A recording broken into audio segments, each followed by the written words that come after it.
Okay, welcome back to She's Been Through Some Engineering Shit podcast with your host, Christine. So today's episode is about the week in July 2023 when I resigned from my defense job. And I ended up taking a drug test not once, but twice because anxiety told me to act like a one-woman forensic lab. Yeah, good times. This is a story about big decisions, intrusive thoughts, Coronado wine and paint nights, grilled cheese made by a man who could have been a dairy sommelier, and the moment your brain goes, oh shit, we're actually doing this. Let's get into it. Okay, part one is San Diego round 2, and at this point it's probably like round 70 because of how many times that I went there. And the return of the stress gremlin monster devil. Okay, so I was back in San Diego for a follow-on trip. Supposed to just be about a week and a half to 2 weeks. And I had already been there for 6 weeks earlier that year. And 6 weeks of sprinting across a naval base, pretending like I understood like what day it was, what time it was, because of just nonstop working. And first of all, Coronado is stunning. It's like a postcard level stunning. You have the bridge, you have the base, you have Hotel del Coronado, where apparently The Wizard of Oz was filmed. You have the beach, you have the bay. It's amazing. Good restaurants, nice cafes. Love it. But I barely saw it because I was usually always stressed, exhausted, and going to the ship early in the morning, leaving once the sun went down. So anyway, I was already in the process of interviewing and applying for lots of different jobs in lots of different industries, some still being the defense industry. And then while I was there, or I think it was either while I was there or right before I left, I got a job offer. And it wasn't like, oh, like, we'll keep you posted. You're in the running kind of thing. It was like a real offer. But my boss was on his honeymoon. So I'm like sitting with this life-altering, career-defining moment information. Like, this is a secret pregnancy test. And I started to draft my resignation letter. I sent it to my boyfriend, who's now my husband. And I was like, does this sound professional, but also not like I'm having a breakdown or too mushy, whatever. So a few days go by. My boss comes back from his honeymoon. I'm still in San Diego. It was, I want to say it was like around the 4th of July. And I think I waited until, like, he came back on a Monday, and I think I waited Tuesday to tell him. I was like, I'll give him a day to come back and get his head turned on straight. But this was literally eating at me. I was going to burst, and I couldn't tell my team because I wanted to tell my boss first.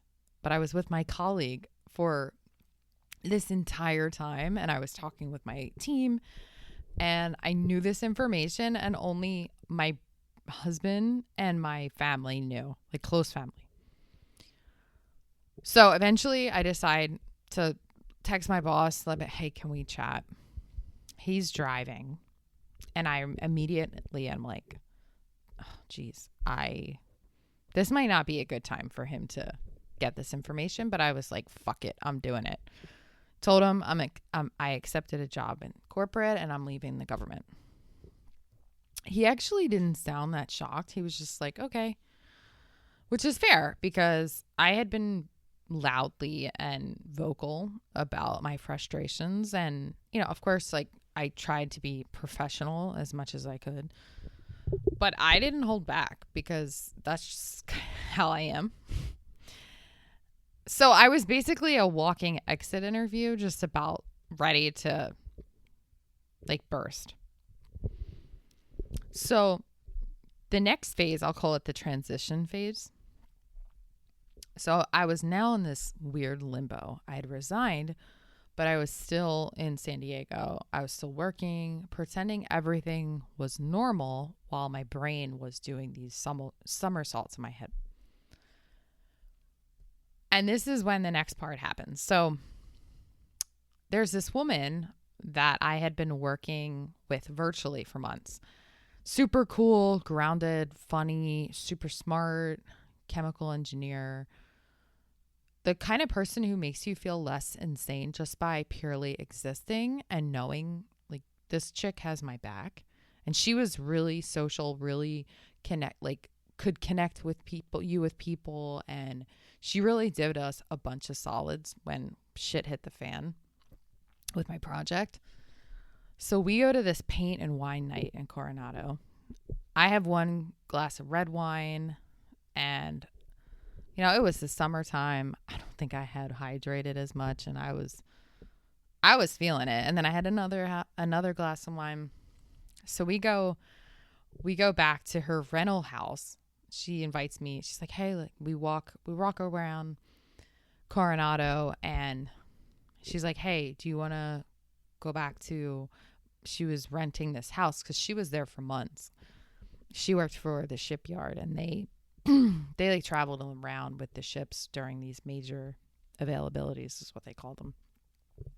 And she had some people that she wanted me to introduce, this older couple that she knows who was visiting and close friends of hers.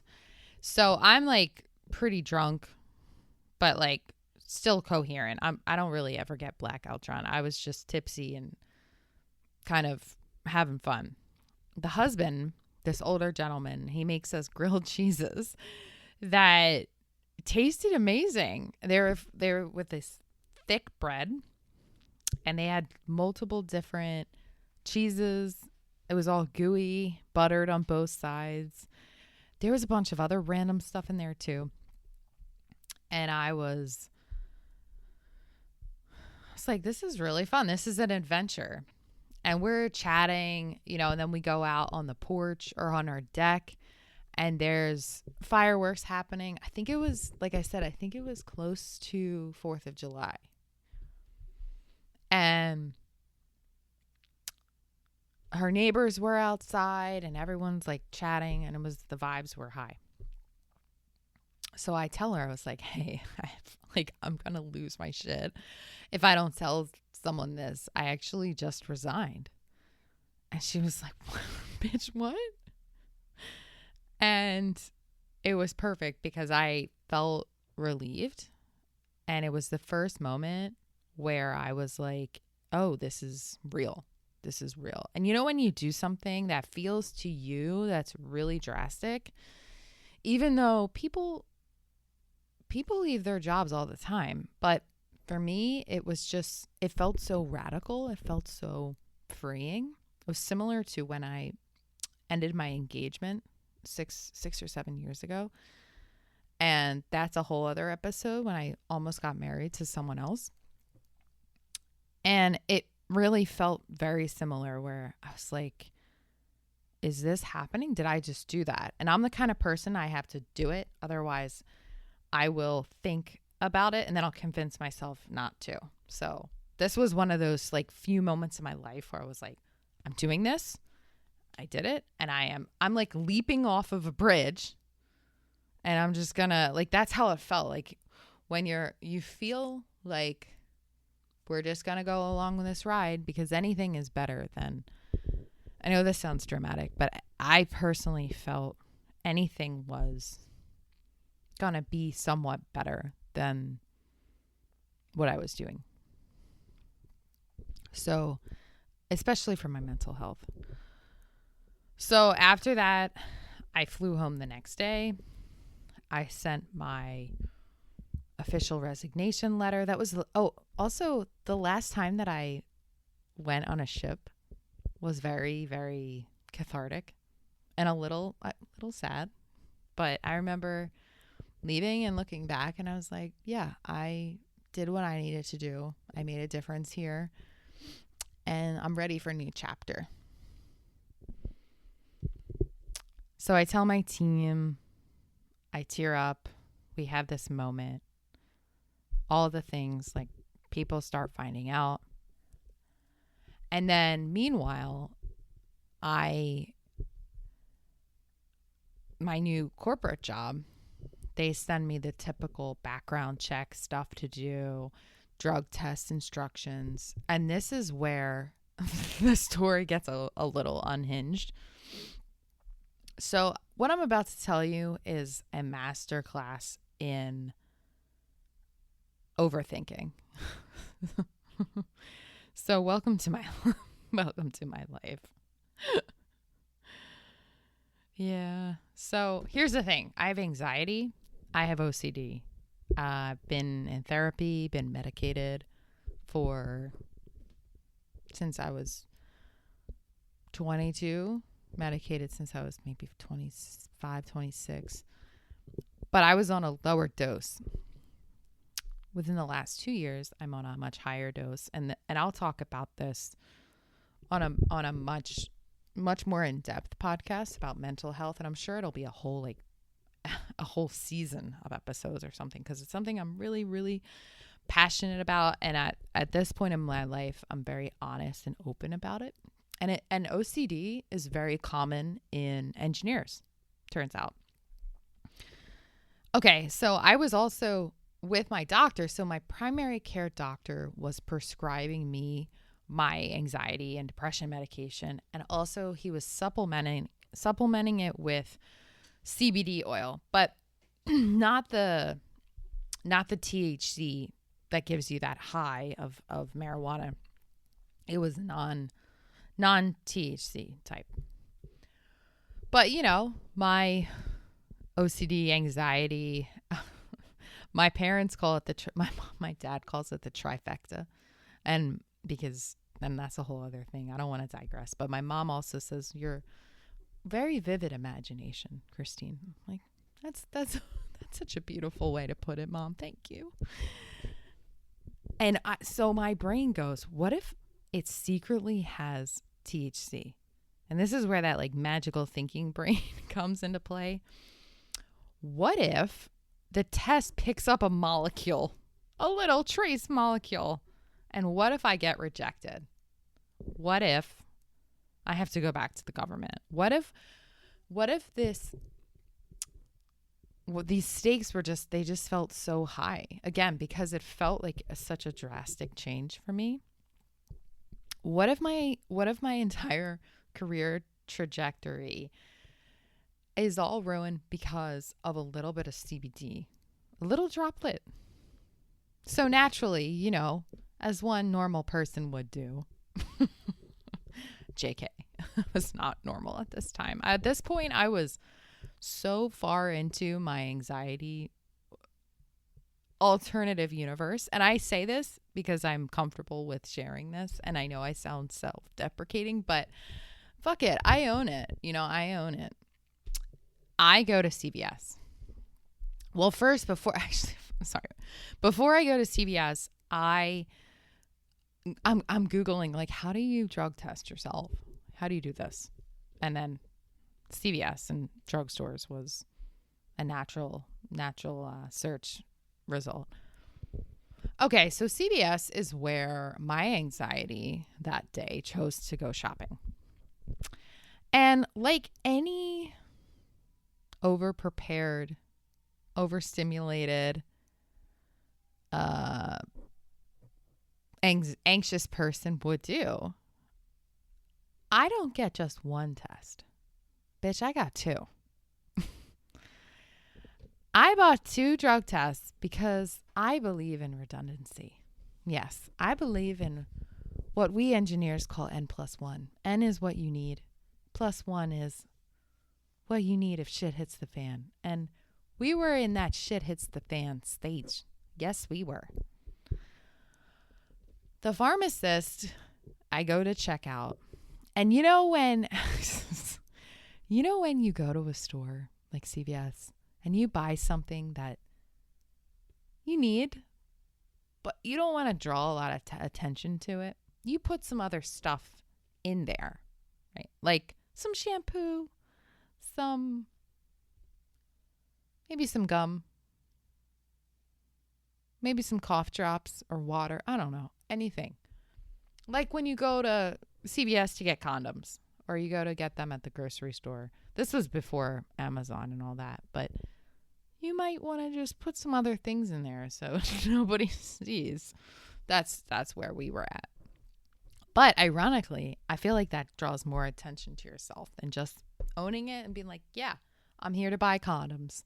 Or yeah, I'm here to buy 2 drug tests because I'm crazy. So the pharmacist looks at me like, oh, someone's in trouble. And I panic lie.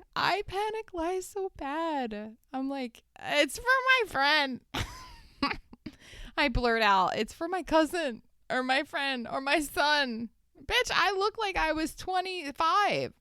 People still tell me I look like I'm 25. And that is one of the biggest compliments ever. But I'm 35. But yeah, he definitely didn't believe me. And I'm like, yeah. So I run home.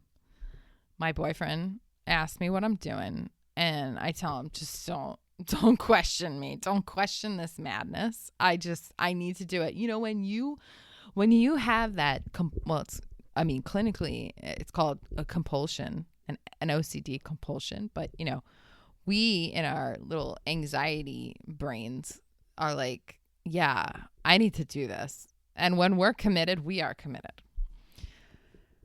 So he nods. He's like, yeah, I get it. He knows me. By this point, we were together for a bit, and God bless him. He knows everything about me and loves me anyway. So I take the first test, and shocker, it's negative. I mean, obviously, right? And mind you, I took the CBD like 2 days prior or something. But then again, the anxiety brain, the irrational anxiety. This is just not regular anxiety. This is a step up. It says to me, like a little gremlin that it is, it goes, what if it's a false negative or a false positive? So I take a second one, and it's shocker, negative again. And then, of course, I feel guilty for spiraling. Like someone's going to get me. Like someone's going to find out that I'm an imposter. Jokes aside, yeah, this is that feeling that someone, like, you think you're doing something wrong, or someone's going to catch you, or someone's going to find out, like, you're just full of shit or whatever. And then I spiral about spiraling, and then I spiral about spiraling about spiraling, and that whole thing. So I was just full on mental. So, but here's the thing. Leaving that job felt huge. And I needed to, even though at the time I subconsciously, I think, knew what was going on and how big of a jump this was for me. But I truly felt like jumping off of a cliff that I had been staring at for years. And like I said, I feel like there was only 2 times in my life that I felt like that way. And I felt like, oh shit, I'm actually doing this. Because sometimes we really surprise ourselves for having the courage to do that. And that was leaving my government job for corporate and almost getting married for the first time. And both times my nervous system said, let's make this as traumatic as possible. So when you finally make a big decision that is big, and a real one, no matter who you are, what type of situation you're in. What's big to someone might not be big to someone else, and that's completely okay. Your brain doesn't just say, woo, we're growing. This is growth. This is real growth. It goes, let's just add some unnecessary chaos for flavor. And it's excitement. There's fear. There's grief. There was a lot of grief. Shedding of an identity that I had. I truly felt like working my government job, working in naval engineering, it felt like a lifestyle. It wasn't just a career and a job. It felt like always being on call, picking up and flying here, flying there, hotel to ship to rental car, and then staying for months on end, kind of being on standby to go anywhere. It was a lifestyle. So there was a whole, that was just the very beginning of shedding that identity. And I'll talk more about it on this podcast, about how I've let go of, and I gradually do this. I've started to really let go of career being my identity, which is really hard to do. And I think it's hard, and I'll go into this in another episode, but I think it's really hard because women tend to be, we have to really kind of grind it out during our careers to feel seen and to feel validated, and for our talent and our brain and our ideas. And sometimes that becomes all consuming to prove yourself, and it becomes intermeshed with our identity. So it was a lot of emotions, and it's all of it at once. But you know what? It makes us human. It really does. As sticky and icky and all those feelings in between and all the fucking uncomfortableness of it, is what makes us human. It really does. So yeah, that's the story of how I resigned from my defense job. Spiraled over a drug test that I didn't need to spiral over, but did anyway. And learned that sometimes anxiety just wants to feel like it's part of the story, part of the journey. Like it's contributing, but it's really, really not. It's messy. I can laugh about it. I can laugh so hard about it in hindsight, and it makes me feel like I cope with anxiety through humor. It's deeply human. And it's exactly what it feels like to make a really big life change when you've spent years convincing yourself that you weren't ready. That's what it feels like. If you're in your oh shit, I'm actually doing this moment, or you're even considering it, I see you. It's chaotic. It's terrifying. It's the beginning of something, maybe something better, probably something better. I see you. All right. That's today's episode. I will catch you on the next one. If you're still here listening, God bless you. Because this has been, I know I'm such a new podcast, and I have a lot of stories that I want to share, and I really want to have guests on, women and men too, that have helped my life, and other guests, and answer people's questions, have different perspectives, not just mine, because I'm on this journey for life, and I really want to share knowledge, because this space is tremendously underrepresented, and I don't want to make it this polished career podcast of just be confident and, those kinds of very surface level non-instructions, not honest and messy and human and raw and unfiltered and chaotic. I want the real stuff and the messies, the gushy stuff in between, and those small victories that make us feel like we can keep going in our careers and in life in general. So, okay, so join me next time where we keep unlearning all the outdated career advice that we never asked for, but somehow absorbed anyway.